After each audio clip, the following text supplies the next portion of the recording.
Time is running out. Do you pick up the amazing value in a current 2023 Tesla Model 3, or do you pick the fully upgraded and brand spanking new 2024 Tesla Model 3? It's all a risk because there is a limited stock and time left to snap up a 2023 Tesla Model 3, and if that's going to be your preference. They just sold out. Already? So do you want that sweet deal? Well, Tesla is throwing the kitchen sink at it in some countries, from huge discounts to 0% APR deals, plus an additional £500 or $500 off if you use a referral code. So the bottom line for you is, do you pick up the cheaper Model 3 today, or do you pick up tomorrow's tech for a better valued packed Tesla Model 3? In today's video, I really want to revisit this very question now that we have all the details to make an informed decision. I've spoken to some of you already in the comments and via DMs, and I know that some of you have already secured a 2023 Tesla Model 3 with 0% APR finance plus discounted ticket price, and honestly, I understand that you couldn't be happier, because today's tech is the very reason why it's a market leader. Contrary to that, I've also spoken to some people who are just flat out hesitant to buy today, as they are worried about the residual values of the 2023 Model 3 dropping after the new Project Highland Tesla Model 3 starts to hit the market. So without wasting any further time, I produced this video to help you in your decision making process. Therefore, I will help answer points such as, is it worth holding out for the 2024 Model 3's range boost, the pricing difference, comparing the interior changes that could have an effect on your decision, like it being stalkless. He's joking. Then a spanner in the works for you, a third underrated option that you could consider. So before I kickstart the video, I appreciate if you could just drop the video a cheeky like, subscribe and hit the notification bell, as it really just helps me out. Right, let's get into it. Let's kickstart with probably the most anticipated change. Should you spend a little more on a 2024 Tesla Model 3 rear-wheel drive or long range and get more range? If so, is the rapid charging speeds any different between the two? Seems like a no-brainer, but my answer may well shock you. Yes, it's true. The range of the 2024 Tesla Model 3 has increased, not through new battery packs or new battery tech. It's magic. But through aero efficiency. And there seems to be around a 4.2% increase in range in both trims, and that extrapolates to around 13 to 16 miles more range, depending if you're comparing the rear-wheel drive Model 3 or the long-range Model 3 over the current models. Whilst all extra range is welcome, is that extra range really going to be beneficial to you, especially when the average US daily mileage is around 36 miles a day compared to the UK's average of just 15 miles a day? So what? That you're only ever going to see a gain of any enhanced range if you actually go on a round road trip past the vehicle's range. And even then, how likely is that 15 miles going to be a difference between a charging stop or not? Whilst handy to have, I can't argue that. The chances of fully utilising this difference is going to be small, and I think that you know that. The charging speeds is going to be the same for rapid charging too, although it is unknown if the charging curve has improved for the new Model 3, which would mean sustaining higher charging speeds for a longer period and decreasing your supercharging stop. That is still to be determined, though technically it should be marginally quicker to charge thanks to increased efficiency and driving further per watt hour of energy.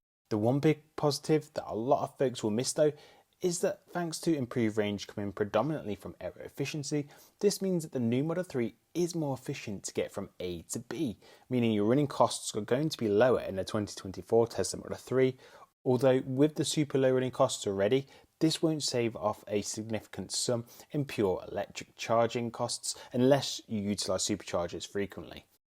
Interior changes will and should be fully accounted for during your decision-making process. The 2024 variant claims to have superior sound insulation, comfort thanks to ventilated seats. How that'll feel in shorts, I don't know. Did you really just say that? And passenger lumbar support. Oh yeah, it made a comeback, baby. How can I forget that rear screen for backseat passengers and more? I think it would be truly naive of me to say that the new Model 3 isn't a massive upgrade when it comes to interior enhancements and comfort for both the driver and passengers alike.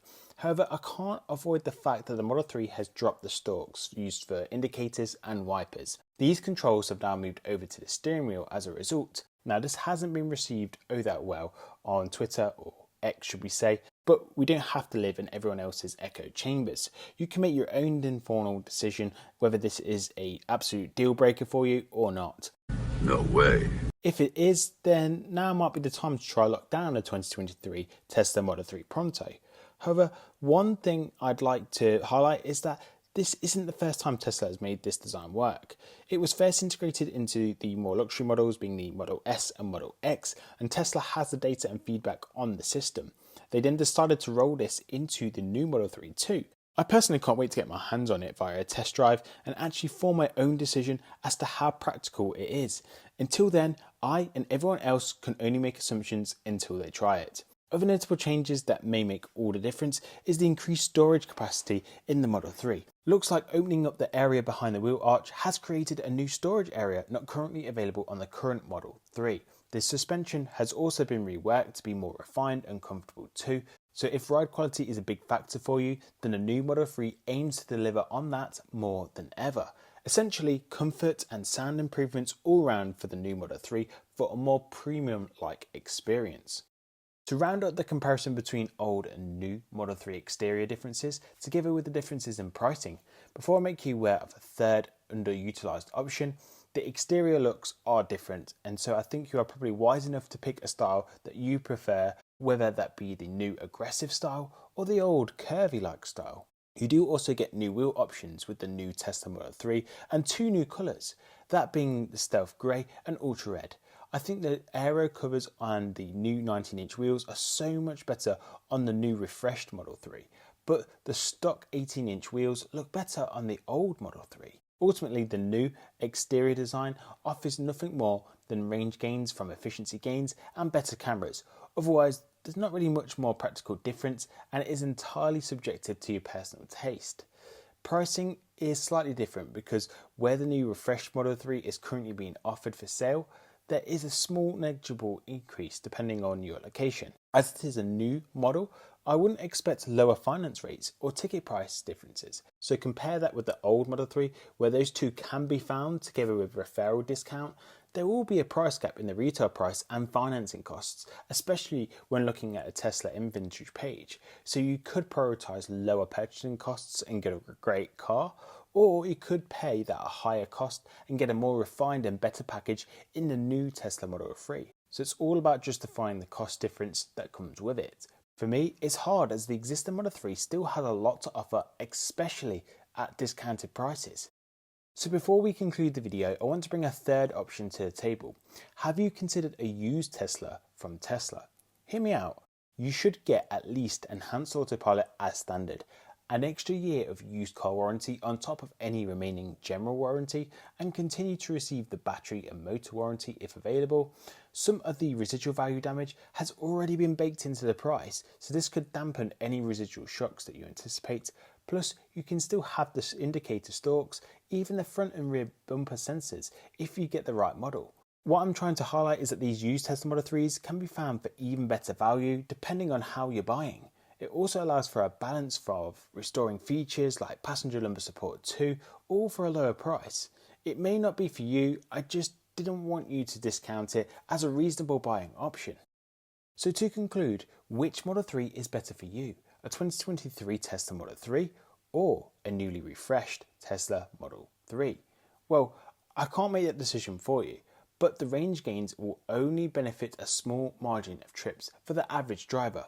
There will at least be a little charging speed difference thanks to reduced drag, but could be more depending on the charging curve mentioned earlier. Plus, we know that there is a clear price difference between the old inventory Model 3s and the newly refreshed Tesla Model 3. Only you can make the informed decision for your unique circumstances. What is right for you? I love my 2021 Tesla Model 3 today, but I would also love a 2024 Tesla Model 3. But each Tesla does offer a Tesla experience, and I think whichever way you decide, you're not going to be disappointed either way. So did today's video help at all? What are you leaning to, and what features do you love/hate about the new refreshed Tesla Model 3? Let me know in the comment section below. Also, if you got this far in the video and you want to let me know you got this far, you can drop me the comment, the Tesla dilemma, and I'll give you a cheeky thumbs up for the support. Don't forget to like the video, subscribe, share it with any friends or family that may find the video beneficial. You folks have been great, and I'll see you in the next one. Ciao.